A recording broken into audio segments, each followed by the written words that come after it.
Hello, j'espère que vous allez bien. Je vous prends donc aujourd'hui pour ouvrir un nouveau vlog. J'ouvre un vlog un vendredi, mais bon, j'ai des choses à vous parler, à vous montrer.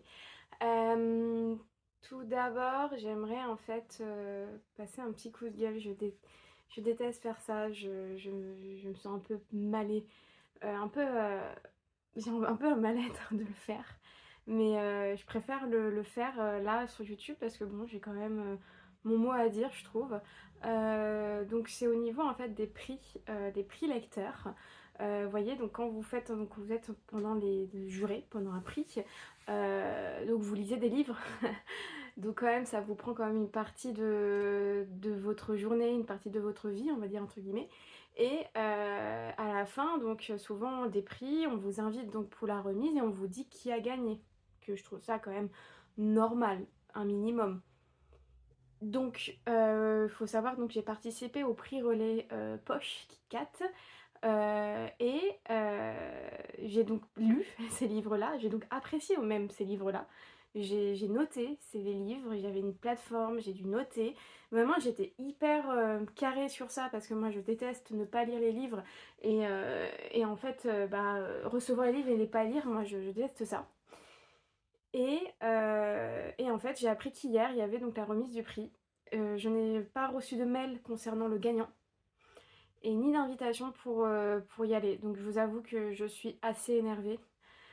Ça m'arrive pas souvent, je fais pas de coup de gueule, mais là je suis assez énervée parce que je trouve pas ça correct de leur part. C'est que moi j'ai mis quand même une partie de mon énergie, voilà, de ma vie de lectrice, entre guillemets, pour pouvoir en fait faire ce prix. Et en fait, à la fin, tu reçois même pas de mail pour savoir qui a gagné. Au moins ça, en fait, un minimum. S'ils nous invitent pas en soi, c'est pas trop grave. Mais moi, au moins recevoir un mail de remerciement, merci, voici les gagnants. Je sais pas, c'est un minimum à faire. Et là, je l'ai pas reçu. Je sais pas si je suis la seule à ne pas l'avoir reçu, mais en tout cas, je ne suis pas dans ce mail-là. Donc je suis très très en colère contre ce prix-là. Et voilà, moi je trouve qu'on n'a aucun... Voilà, on vous envoie les livres. On vous envoie les livres sans remerciement, sans rien à la fin. Là, je cautionne pas ça. Voilà, donc c'était un petit coup de gueule, je voulais le faire ce matin, je voulais vous en parler. Moi je sais qu'il y a des prix, je n'ai pas pu aller aux remises du prix parce que tout simplement je ne pouvais pas, voilà, mon emploi du temps ne me permettait pas.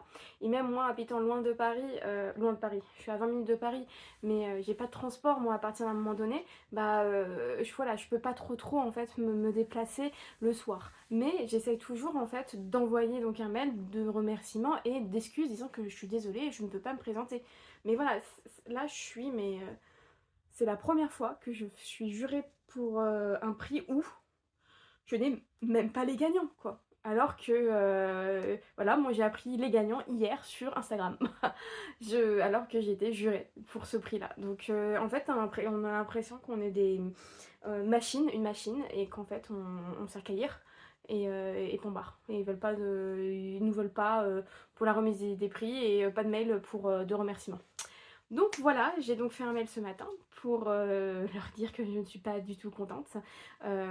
Comme je le dis, je n'ose pas le faire d'habitude parce que on t'envoie quand même les livres gratuitement, donc c'est déjà très gentil, c'est vraiment super.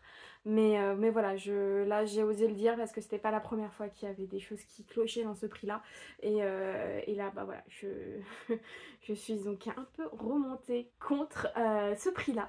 Et je voulais vous en parler et voilà, aussi peut-être aussi pour un peu remettre les choses dans son contexte et voilà, que je trouve que nous lecteurs on est pas trop considérés de temps. En tout cas c'est la première fois moi, hein, parce que les autres prix moi c'est toujours très très bien passé, hein, mais c'est la première fois où je suis pas considérée comme une lecteur mais plutôt comme une machine à lire. Voilà, c'est fini, je vais clôturer ce petit coup de gueule. J'ouvre ce vlog pour vous parler donc d'une lecture terminée. J'ai donc terminé en lecture audio La charmante librairie des jours heureux, donc le tome 1 de Jenny Colgan. Je vous en avais déjà parlé dans le vlog d'avant. Je vous avais dit qu'il me restait 1 heure d'écoute. J'ai pris la voiture 2 heures hier. Donc j'ai pu enfin le finir. Très très très bonne lecture. Pourquoi je n'ai pas découvert avant Jenny Colgan? Vraiment j'ai adoré, je me suis laissée transporter par cette autrice qui était vraiment top. Au départ j'avais peur que ce soit gnangnan et cucu. C'est un peu gnangnan, mais ça va. Ça fait du bien de lire d'écouter ça, ça fait du bien. Parce que quand même faut dire que j'ai goûté un thriller avant qui était un peu hard. Donc là, passer d'un thriller hard à une petite histoire toute mignonne, j'ai beaucoup apprécié. Donc j'ai tellement apprécié que je vais lire donc... je vous dis ça tout de suite. Je vais lire donc une saison au bord de l'eau de Jenny Colgan que j'ai donc dans ma bibliothèque et que je vais donc commencer aujourd'hui, je pense, en lecture donc audio toujours. Moi, il faut savoir que j'écoute sur Audible et que j'aime beaucoup Audible. J'ai un crédit par mois et là, ce livre-là, il était gratuit sur Audible. Parce que souvent, il y a des livres gratuits et donc souvent, moi, je me prends des livres gratuits. Et là, le tome 1 aussi d'une saison au bord de l'eau est gratuit. Donc si ça vous intéresse de découvrir Jenny Colgan, allez-y, en tout cas sur Audible, c'est gratuit. Et vous pouvez donc découvrir Jenny Colgan, ses écrits grâce à ça. Mais il n'y a que le tome 1. Si vous voulez le tome 2, tome 3, il faut avoir un crédit. C'est pas trop grave, mais au moins voilà, on peut découvrir la plume de Jenny Colgan avec Audible. Donc voilà, pour ma lecture donc terminée. J'ai donc commencé hier une lecture commune que je fais donc vous savez, sur le site Lecture Commune que j'aime bien. C'est une application où en fait vous rentrez vous rentrez un livre si vous voulez lire en commun avec des gens et vous organisez donc pendant une semaine une lecture et vous pouvez aussi faire des paragraphes. Moi je trouve ça super bien, ça m'empêche un peu parce qu'avant moi c'est moi qui faisais le template et tout donc c'est beaucoup de boulot et là je trouve que c'est vraiment une simplification et moi j'aime beaucoup et comme ça c'est comme ça que je trouve des livres de ma palle et que voilà, que ça enlève les livres de ma palle grâce à cette application-là. Donc, j'ai donc commencé le tome 2 de Destinée suédoise, donc le tome 2 qui s'appelle La nouvelle vie de Betty de Katharina Windom, donc aux éditions HarperCollins. J'avais lu le tome 1, je crois en début d'année ou en fin d'année dernière, que j'avais beaucoup aimé, beaucoup aimé. J'avais fait une lecture commune aussi que j'avais beaucoup aimé. Là, pour l'instant, je retrouve les personnages que j'aime bien, Betty... sa petite fille, voilà, c'est Violette, Violette, oui je crois, et voilà, sa meilleure amie, donc j'aime toujours autant, donc toujours sur un fond de Seconde Guerre mondiale, ça se passe en 42, la Suède n'est pas, et comment dirais neutre, mais ça ne va pas durer, leur neutralité. Donc voilà, là on est à ce moment-là où la neutralité ne va pas durer parce qu'ils font appel aux réservistes et aux hommes pour aller se battre. Donc voilà, la guerre arrive vraiment là-bas, ils ont des tickets de rationnement, mais elle vit bien quand même. Elle vit bien quand même. Donc voilà, je ne vais pas vous en dire plus parce que vous n'avez pas lu le tome 1. J'ai pas trop envie de vous spoiler, mais en tout cas, moi le tome 1, j'avais adoré. Donc voilà, si vous aimez un peu tout ce qui est... je dirais plutôt un livre social, un peu sur la société dans des années folles et 40, et surtout suédoise, donc surtout un monde que nous, on ne connaît pas du tout. Et moi, je disais, grâce à ce livre-là, j'avais même envie d'aller à Stockholm, tellement ça donne envie, en fait, de voyager dans ce pays. Donc voilà. C'est donc ma lecture en cours, je vais le commencer, hein, donc je suis au chapitre 7 et voilà, je fais donc une petite lecture commune tous les jours. Je vais aussi vous montrer une réception.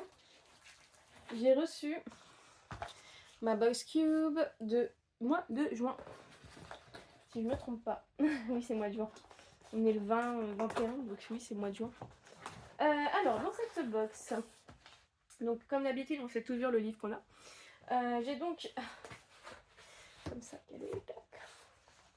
J'ai donc reçu ce mois-ci ce roman-là de Bernardine Evaristo, Fille, femme, autre, que je ne connaissais pas du tout et que en fait, donc il y a toujours une libraire ou un libraire qui me le propose.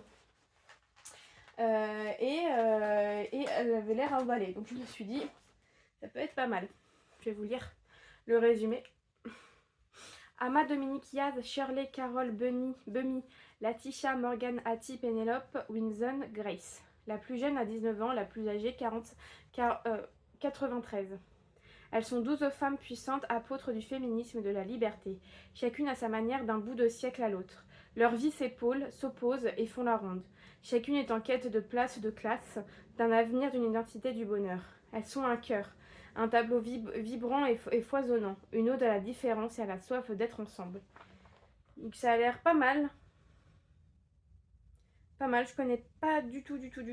Donc je sais que la couverture me dit quelque chose, je l'ai vu passer sur Bookstagram. Donc dites-moi si vous connaissez, ça m'intéresse. En tout cas, je suis assez contente de ce roman. Ça va changer de ceux que j'ai eu d'abord parce que les autres c'était un peu trop, c'était très historique. Là c'est historique mais vraiment féministe, donc ça va être sympa à lire. En goodies, on a ce mois-ci, j'ai vu qu'on avait donc un petit carnet quand les boîtes se révèlent, 6 textes inédits. Donc c'est des textes. La boîte corail, la boîte mélèze, outre-mer turquoise. Ah oui, d'accord, c'est des petits livres comme ça.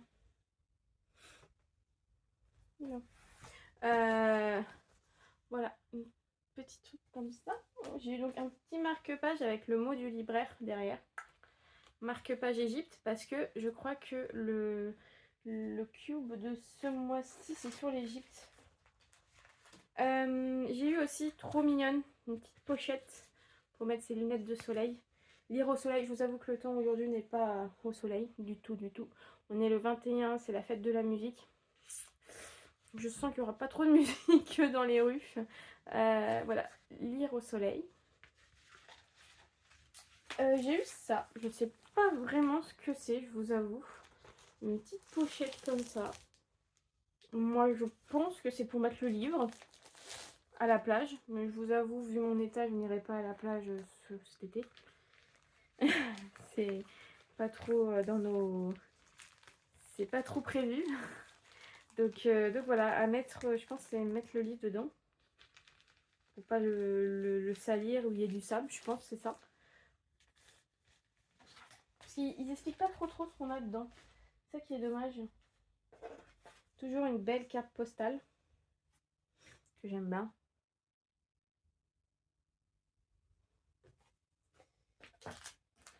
Alors, 2 petits thés. Qui est-ce? Ah bah qui est-ce? C'est pour dormir. Je sais pas à quoi c'est le thé. C'est dommage, il n'y a pas marqué. Pof, 2 petits thés.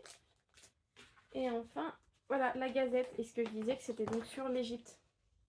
J'aime beaucoup la Gazette, je vous disais la dernière fois, parce que ça me donne aussi des pistes à lire. Là, par exemple, c'est l'Égypte littérature d'aujourd'hui. Je sais qu'il y a par exemple, il y en a un qui me dit bien dans ces livres-là. Mais ouais, je vais lire un peu plus attentivement. J'aime bien, moi, les lectures un peu... J'adore les lectures étrangères, donc je pense que ça va être pas mal du tout. Donc voilà pour ma petite box Cube, qui est encore une fois très bien. Moi je trouve vraiment c'est une des box que j'aime bien, et toujours le livre est toujours très bien choisi. Moi je trouve pas la libraire, donc surtout savoir que c'est un libraire qui l'a choisi pour nous, je trouve ça trop bien. Donc voilà, je vais vous laisser là. Bon, j'ai quand même bien ouvert ce vlog. Je vais vous laisser là et on se retrouve donc tout à l'heure.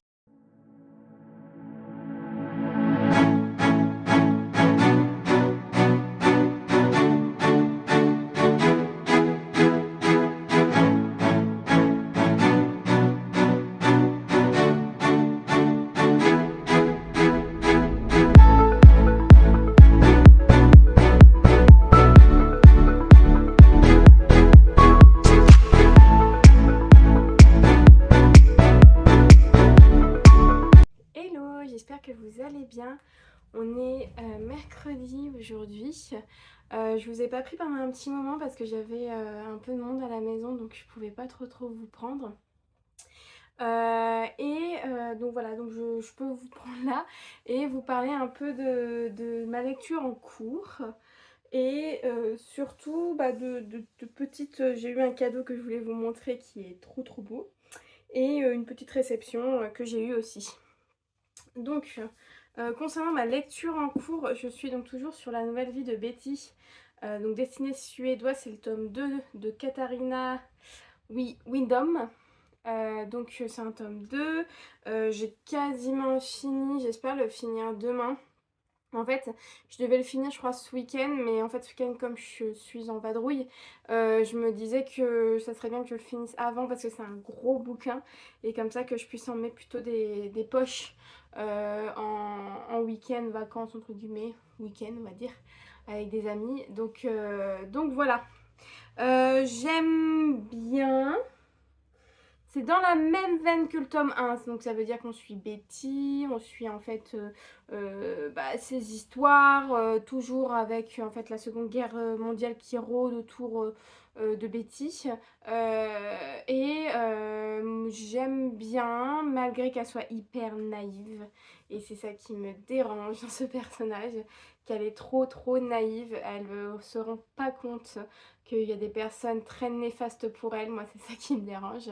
J'ai envie de la secouer en fait, lui dire allez réveille-toi, mais regarde, elle se fout de toi. Mais malgré ça, je veux continuer ma lecture, je veux savoir où ça va m'emmener et j'aime beaucoup pour l'instant. Donc voilà, donc vous voyez, j'avance bien. J'essaie toujours de me lire quand même une centaine de pages par jour, donc voilà, et ça fait du bien surtout d'avancer dans une lecture, j'aime bien. Donc voilà pour ma lecture en cours. Notamment en réception, je me suis pris en occasion, vous savez, j'ai adoré le livre Les Demoiselles de Angèle Huon, que j'ai adoré, et je me suis dit mais pourquoi pas lire un autre roman, et surtout en lecture audio, parce que bon, comme ça je continue dans la même veine, et donc j'ai pris donc Ce que les étoiles doivent à la nuit de Angèle Huon. Ça se passe encore dans le Pays Basque, si je me trompe pas, je vais vous lire le résumé. Il n'y a pas de hasard, dit-on, seulement des rendez-vous. C'est ce que va découvrir Lise, chef prodigieuse et étoilée en partant au Pays Basque, sur les traces de sa mère. Dans un petit village perdu, elle rencontre Monsieur Etchegoyen, dandy insaisissable et plein de panache, qui lui confie les clés de son restaurant et un défi à relever, faire de sa gargote une adresse gastronomique. Mais Peyo, le chef, ne voit pas arriver cette étrangère d'un bon œil. L'un et l'autre vont devoir s'apprivoiser et affronter ensemble les fantômes de leur passé. Donc voilà, ça a l'air hyper sympa. Encore une fois, de toute façon, moi j'aime bien Anne Galion, je l'ai découvert avec Les Demoiselles, j'ai adoré, donc très contente de pouvoir repartir dans ces histoires-là. Je l'ai donc pris en lecture audio, donc sur Audible. Pour l'instant, donc je suis donc au tome 1 du Jenny Colgan, pas la librairie mais l'autre, et que j'aime beaucoup aussi, donc je me dis ça peut être pas mal d'enchaîner sur des lectures aussi un peu cosy, un peu doudou, c'est ce que j'ai besoin en ce moment surtout. Donc voilà pour ma petite réception d'occasion. Et j'ai eu donc un cadeau, mais un cadeau trop beau, je suis trop contente. Que je pense mettre dans ma bibliothèque, ça va être un genre de déco. Ils ont eu un puzzle vraiment genre book quoi, avec une bibliothèque énorme, des petits chats, un petit chat qui monte là, un petit chat qui dort. Totalement mon truc, c'est une de mes copines qui me l'a offert et je suis trop contente. J'adore, donc je vais pouvoir faire du puzzle et je pense donc le faire et le mettre en cadre et le mettre dans ma bibliothèque pour vraiment faire un genre de déco. Donc voilà, je suis trop contente. Je les remercie encore, moi j'adore. J'adore vraiment bouquin et tout. Ça vient de la marque, si vous êtes intéressé, Piesli. Et à ce qui paraît, elle m'a dit qu'il y en avait plein d'autres choses, de voyages et tout. Donc trop bien. Donc voilà, c'est tout ce que je voulais vous montrer. Je dois recevoir des réceptions là cette semaine de la part de Folio pour cet été parce qu'ils nous font toujours une grosse réception pour l'été pour le book club, donc je trouve ça super sympa. Donc voilà, je pense vous reprendre avant de partir en tout cas en week-end et après je vous emmènerai avec moi en week-end. Donc voilà, je vous laisse là, on se retrouve tout à l'heure.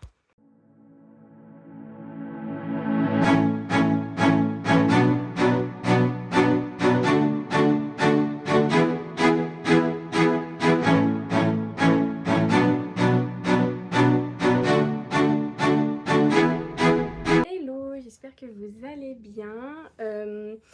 Aujourd'hui, j'ai pas mal de choses à vous montrer. Parce que tout simplement j'ai eu des réceptions. Je suis partie en week-end chez des amis et je suis passée dans une aire de repos où il y avait des Charleston en réduction. Donc j'ai fait un peu, j'en ai acheté 2, donc je voulais vous montrer ça. Et surtout vous montrer mes réceptions et mes lectures terminées. Ma lecture terminée et ma nouvelle lecture que j'ai déjà bien commencé. Tout d'abord, je vais vous montrer donc. J'ai donc terminé La Nouvelle Vie de Betty, le tome 2. Je ne sais pas si je vous en ai parlé, mais en tout cas je l'ai terminé avant de partir, donc jeudi. Alors, bonne lecture, comme la première. C'est vraiment dans la même lignée que la première, en fait, le premier tome, que j'avais déjà beaucoup aimé. Je l'ai lu assez vite, parce que tout simplement, c'est vraiment la plume de l'auteur que j'aime beaucoup. Et elle se lit vraiment trop vite. Et c'est ce que j'aime beaucoup avec cette autrice. Et voilà, donc j'attends le tome 3 qui doit sortir très prochainement, qui s'appelle La Ritournelle des rêves. Il est marqué bientôt la suite. Donc à voir. En tout cas, elle prend un peu plus, elle s'affirme un peu plus et c'est ce que j'aime bien. Ce que j'ai bien aimé dans ce roman. Voilà pour ma lecture terminée. J'ai donc commencé un service presse qui est donc d'OA, qui s'appelle Rétillère. Donc qui va sortir en août chez Folio Policier. Je l'ai bien commencé, je suis à la page 128. Je le lis parce que demain j'ai une rencontre une rencontre Google Meet avec l'auteur et en fait avec Folio et d'autres lecteurs. Donc voilà. J'espère au moins lire jusqu'à la moitié aujourd'hui et pouvoir bien continuer demain parce que la rencontre est demain soir, donc pour pouvoir voilà quand même savoir de quoi ça parle. Mais voilà, pour l'instant en fait la première partie, donc je vais faire en fait donc on commence le livre, on suit Théo, un flic qui en fait a été en fait a assassiné un dealer, mais un gros dealer. Je crois que après son arrestation, il l'a assassiné. Et il a voulu aussi mettre fin à ses jours. Donc il est arrêté, mis en prison. Et en fait, on va en fait comprendre que peut-être qu'il est en prison, mais il a tué quelqu'un, donc certes. Mais sûrement qu'il est en prison et pour une bonne raison. Je pense qu'il y a ça. On va dire, on se rend compte que la prison est assez... En fait, moi, c'est assez oppressant, glauque, et je ne sais pas si vraiment cette prison, donc c'est la prison de la santé, je sais pas vraiment s'il y a vraiment des choses comme ça qui se passent à l'intérieur, mais c'est limite écœurant et j'ai envie de vomir, hein. C'est des choses qui se passent à l'intérieur, tu te dis mais c'est pas possible. Et en fait, il parle souvent donc des surveillants qui sont assez de mèche avec des personnes qui commettent des actes atroces en prison. Et en fait, l'auteur ne mâche pas du tout ses mots, pas du tout, du tout, du tout. Donc voilà, c'est franc, c'est... Faut pas être... Voilà, au départ j'étais un peu oh là là, c'est glauque, c'est choquant et tout. Et en fait, et au fur et à mesure, l'histoire est vraiment hyper intéressante et c'est vraiment des histoires de clans de drogue en fait, de clans. Donc là, on suit plutôt des familles de gitans, si je me trompe pas, c'est ça. Ouais, de manouches, des clans manouches. On en suit 3 à peu près. Et en fait, dont un qui est assez important, où ils ont perdu leur père, ils ont perdu leur grand frère, le clan, bon bref. Et en fait, c'est vraiment... Il y a beaucoup d'histoires. Et t'as envie de savoir en fait, t'as envie de savoir ce qui va se passer. Et c'est vraiment au départ j'étais moyen. Et en fait là j'ai fini la première partie là, il y a aujourd'hui, ce matin, et en fait je me suis dit et en fait il y a eu un gros retournement de situation et dès que la première partie est terminée j'ai fait ah ouais, pas mal, en fait c'est pas mal, c'est pas mal, et pour l'instant j'aime bien, je continue à lire et ouais, j'espère atteindre la moitié ce soir et pouvoir bien en parler demain avec l'auteur, quitte peut-être à le finir demain pour en parler avec l'auteur, ça serait bien de connaître la fin avant de pouvoir en parler. Donc voilà pour ma lecture en cours. Je compte aussi commencer, si j'ai le temps, je voulais commencer aujourd'hui ce roman-là, qui est donc Où vont les larmes quand elles sèchent de Baptiste Beaulieu. Je l'ai donc pris au Salon du Livre de Paris, ma belle dédicace. Qui vraiment, l'auteur était très très très gentil. Et en fait, il m'a parlé en fait qu'il venait d'être papa.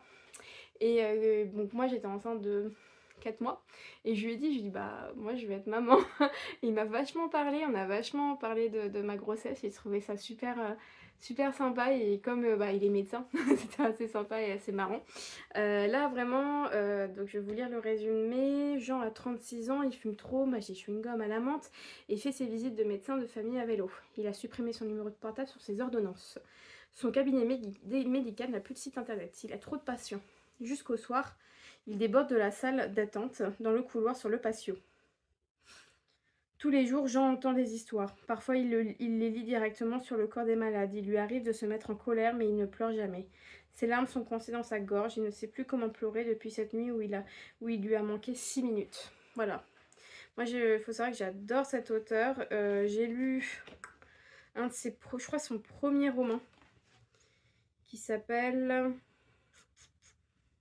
Non, c'est pas un de ses premiers romans, mais en tout cas, c'est un de ses romans. Toutes les histoires d'amour du monde, que j'avais beaucoup aimé. Donc en fait, quand j'ai vu qu'il était au Salon du Livre, je vais faire, je vais aller faire dédicacer. Mais oui. Donc voilà, je pense que ça va être mes 2 lectures en cours de cette semaine. Alors, niveau réception, j'ai donc reçu... Alors, il faut savoir que quand vous faites partie du Club Folio, c'est super intéressant, super sympa surtout de leur part, c'est que l'été, ils nous proposent de recevoir un sac avec plein de nouveautés. Donc, j'ai reçu ce sac-là.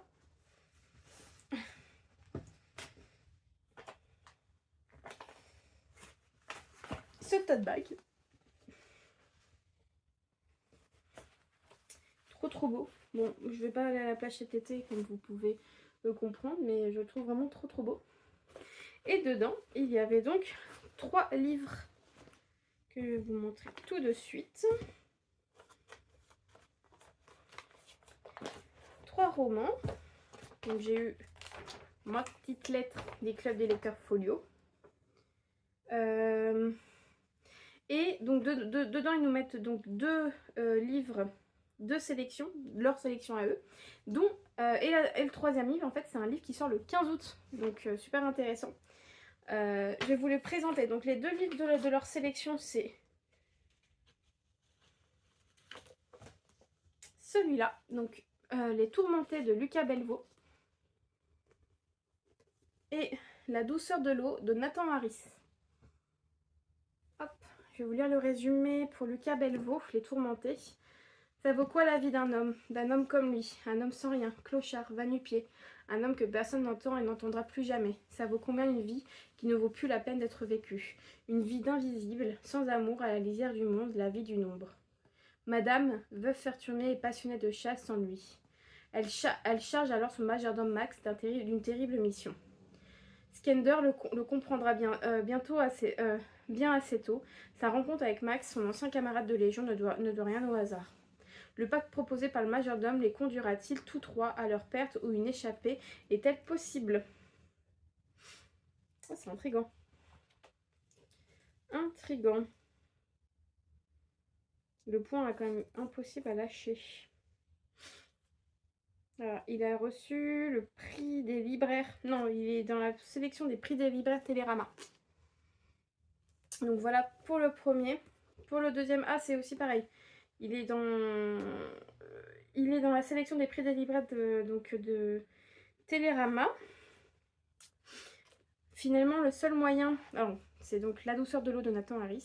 Finalement, le seul moyen d'avoir une vie qui envahit le Pence, c'était d'aller la chercher ailleurs.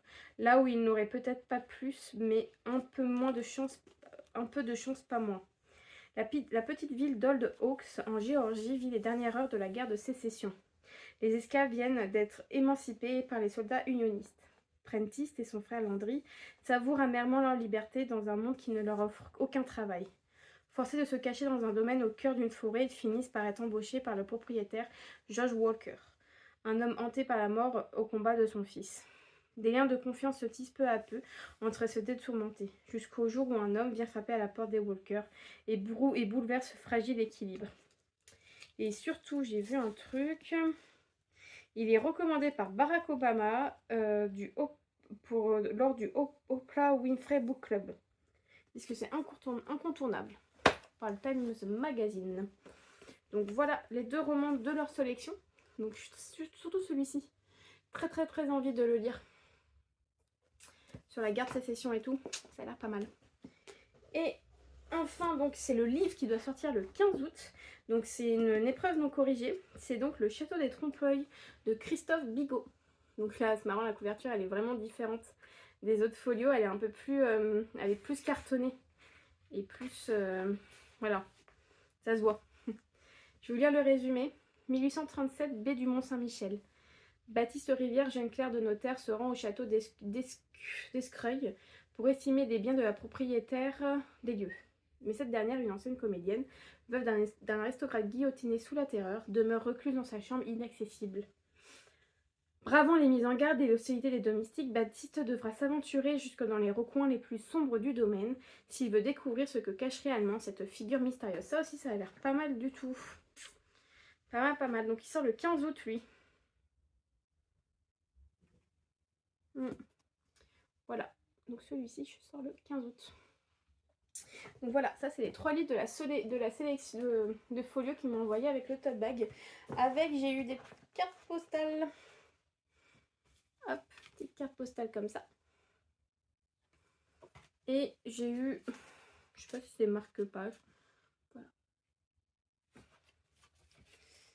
Et voilà. Et en plus de cette sélection, ils m'ont aussi proposé de recevoir un livre en fait que je n'avais pas pu recevoir lors d'un book club. Et donc j'ai donc choisi celui-ci. Je l'avais vu partout sur Instagram et je me suis dit que j'ai très très envie de le découvrir. C'est Roman Fleuve de Philibert Hum. Et il a eu reçu le prix Interrallié. Le roman d'une aventure folle, c'est drôle et profond. Je vous lire le résumé. Le résumé est très court. Hein. C'est 3 hommes, un bateau, un fleuve. Une histoire qui prend l'eau dès la première page. Donc bon, on verra bien. Augustin Trapanant à la grande librairie a dit un roman d'une drôlerie, d'une fougue et d'une inventivité rafraîchissante qui donne envie de voyager, de lire toujours plus. Ça a l'air pas mal. Ah, j'ai vu qu'il y avait des petites... ah oui, il y a des petites images comme ça dedans. Dites-moi si vous connaissez, je sais qu'il est beaucoup passé sur Bookstagram, donc ça m'intéresse. Donc voilà, je remercie encore Folio, hein, qui nous ont encore gâtés pour cet été, et on va pouvoir encore bien lire grâce à eux. Donc voilà, ça c'était ma grosse réception. Mon petit tote bag. C'est ma grosse réception, et donc... Mon petit craquage en comment ça s'appelle, en tendant la route. Donc, faut savoir donc, que les aires d'autoroute, souvent, vous vendent des livres, en fait, moins chers. Et souvent, c'est des Charleston. Donc, ça vaut le coup, parce que les Charleston, quand même, ça vaut plus de 20 €. Donc, quand vous voyez ça, moi, je vous avoue que je saute sur l'occasion et je m'en prends 1 ou 2. Et là, j'en ai pris 2. Donc j'ai pris un que j'ai vu aussi partout sur Instagram et que j'avais beaucoup envie de lire. C'est donc Le Réseau Jane de Heather Marshall. Je pense que vous l'avez vu aussi passer. Il est vraiment partout. En tout cas en version poche, je le vois aussi partout. Tout le monde en parle en bien de ce roman. Donc il y a des gens qui voilà, c'est leur coup de cœur et tout. Donc quand je l'ai vu en prix découverte, j'ai fait oh là là, trop bien. J'essaye d'enlever les étiquettes. Bon, ce sera après. Je vais lire les résumés. Le jour du rendez-vous avec le docteur Evelyn Taylor, qui pratique des avortements clandestins, Nancy suit à la lettre les consignes. Ne pas donner de nom de famille, venir seule, frapper cette fois à la porte. Elle sait que se rendre au cabinet de Seaton Street pourrait l'envoyer en prison. Pourtant, quelques années plus tard, elle rejoint le réseau Jane, en dépit du danger, pour venir en aide aux jeunes femmes dont elle partage le déchirement. Nancy trouve rapidement sa place dans cette famille de cœur et comprend que chacune de ses propres raisons et secrets pour prendre au quotidien ces risques insensés. Pour Evelyn Taylor, l'histoire a commencé près de 20 ans auparavant dans un établissement religieux où les filles perdues étaient envoyées donner naissance. Inspiré de faits réels, un éclairage bouleversant sur un militantisme historique porté par la destinée des femmes en quête de liberté. Donc, oh là là, il a vraiment super bien. Préso Jane, j'essaie de... Ça me fait penser un peu au livre que j'avais lu là sur... je sais plus comment ça s'appelle. Sur les femmes, les avortements en France. Et donc je me suis pris donc en deuxième roman un Lucinda Riley que j'ai pas, qui s'appelle Le domaine de l'héritière. Je vais vous lire le résumé. Gassin, sud de la France, printemps 1998. Alors qu'elle a tout fait pour prendre ses distances avec ses origines aristocratiques, Émilie de la Martinière se retrouve seule héritière de l'imposant château familial en manque d'entretien. Un cadeau empoisonné dont elle se serait bien passée. Et pourtant, de retour au domaine, elle est troublée par les souvenirs qui lui reviennent. Les volets bleu clair, les grands cyprès de part et d'autre de l'entrée, la cour qui embaume la lavande, les vignobles alentour. Tout la ramène à son enfance. Mais Émilie comprend bientôt que ces vieilles pierres si familières cachent de nombreux secrets. Et quand elle découvre un recueil de poèmes écrits par sa tante Sophia, dont la seule mention était proscrite dans sa jeunesse, Émilie met au jour la tragique histoire d'amour qui a bouleversé sa famille sous l'occupation. De la Provence au Yorkshire, Lucinda Riley nous offre une émouvante fresque multigénérationnelle à travers des destinées entremêlées de personnages pris dans les tourments de la guerre. Ah là là.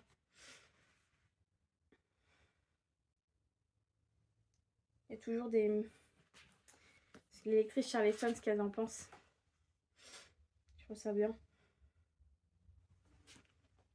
Encore un pavé de Lucinda Riley. De Lucinda Riley, il m'en manque 3 que j'ai pas lus. Donc La maison de l'orchidée, que j'ai, hein, bien sûr.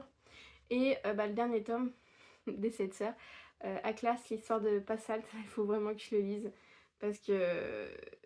il faut que je le lise. Il faut que je finisse cette saga, absolument.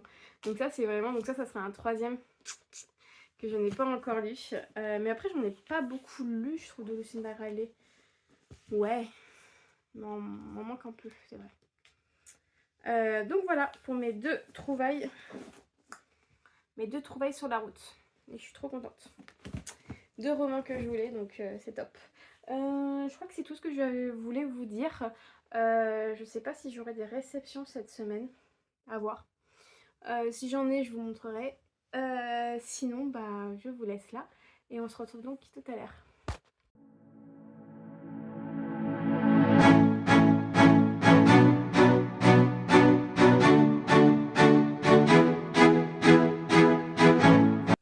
Hello, j'espère que vous allez bien. Aujourd'hui, on est donc jeudi et je viens donc clôturer ce vlog pour vous parler donc de ma lecture terminée qui est donc Rétillère de DOA. Alors parce que je sais comment maintenant ça se prononce car donc j'ai eu donc un entretien, on va dire, donc Folio nous a permis de rencontrer l'auteur donc DOA.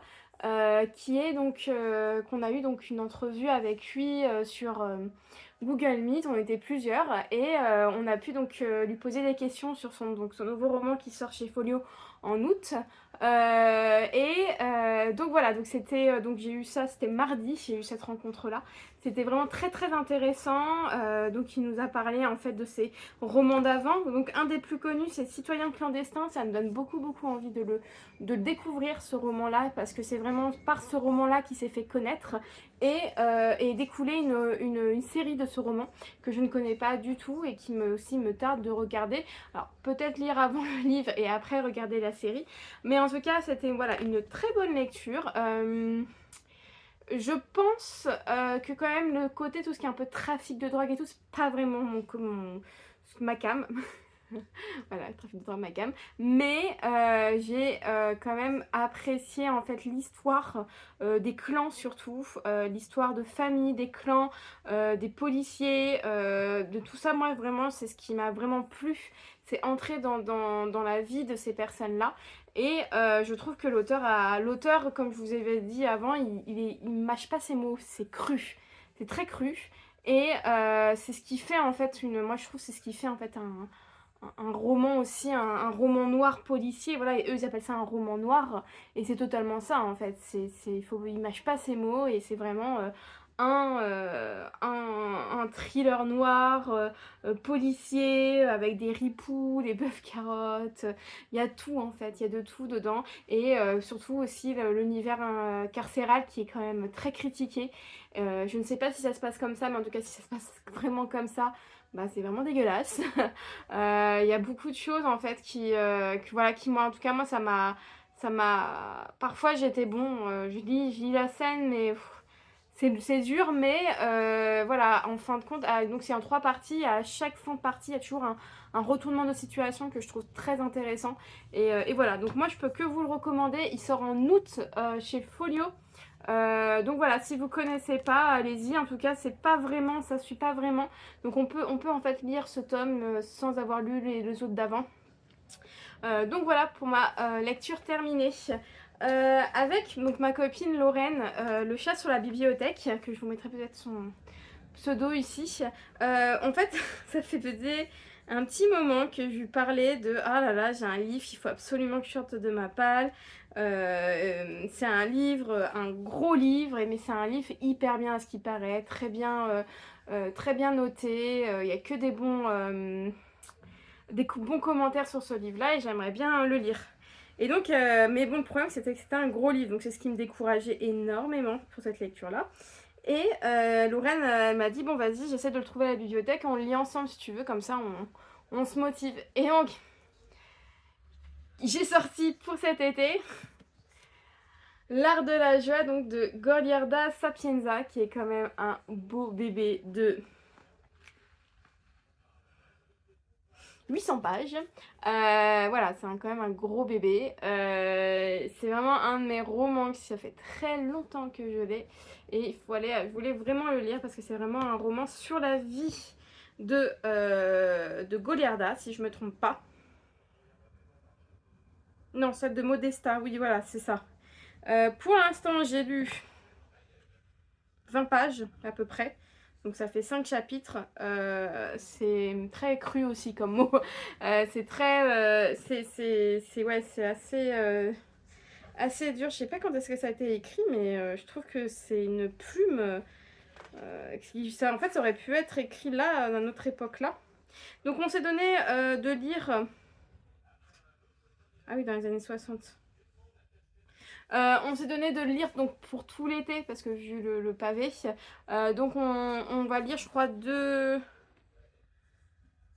parties, ça fait à peu près 400 pages je crois par mois. C'est pas mal.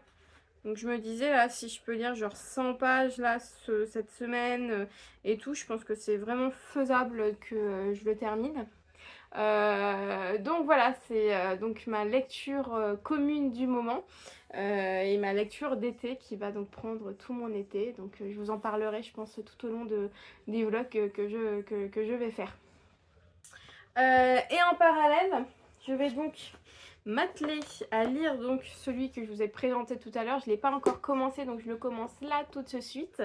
C'est donc le roman de Baptiste Beaulieu que je me suis fait dédicacer au Salon du Livre de Paris cette année, qui me tarde de lire. Donc voilà, je vais le lire là tout de suite. Je vais commencer là aujourd'hui. Niveau lecture audio, elle est juste devant moi. Je voulais quand même vous en parler. Donc je suis toujours dans une saison au port de l'eau de Jenny Colgan. Et ben je suis à plus de la moitié d'écoute. Comme je prends ma voiture, je peux un peu lire. Voilà, je suis à 308 et il y a en tout 400, un peu plus de 450 pages. Donc voilà, il doit me rester 2 heures d'écoute. J'aime beaucoup, comme d'habitude, c'est mon deuxième Jamie Colgan. Et moi, j'aime toujours autant. Moi, c'est vraiment des paysans. Et un feel good comme ça fait du bien de lire des feel good. Vu l'atmosphère du moment qu'on a en France, je trouve que c'est super sympa de lire des feel good comme ça fait du bien. Ça fait du baume au cœur. Donc voilà. Ah, j'ai quelqu'un qui vient nous voir. Coucou toi. Donc voilà, donc je vais clôturer mon vlog ici. Je vais essayer de le monter aujourd'hui pour peut-être vous le publier demain, donc vendredi. Je trouve ça pas mal, ou samedi. Je verrai bien. Donc j'espère que ce vlog vous a plu, que vous avez pu noter des lectures, vous avez pu voir un peu voilà, des choses qui pourront vous plaire. Si vous voulez, je vous montre un peu l'envers du décor, c'est le bordel total. Mais bon, voilà, donc je vous laisse ici. Je n'hésitez pas comme d'habitude à liker, à commenter, à vous abonner. Et voilà, moi, ça m'intéresse toujours d'avoir vos avis sur les lectures dont je vous parle. Donc Mocha et moi, on vous souhaite de bonnes lectures. Et on se retrouve donc dans un prochain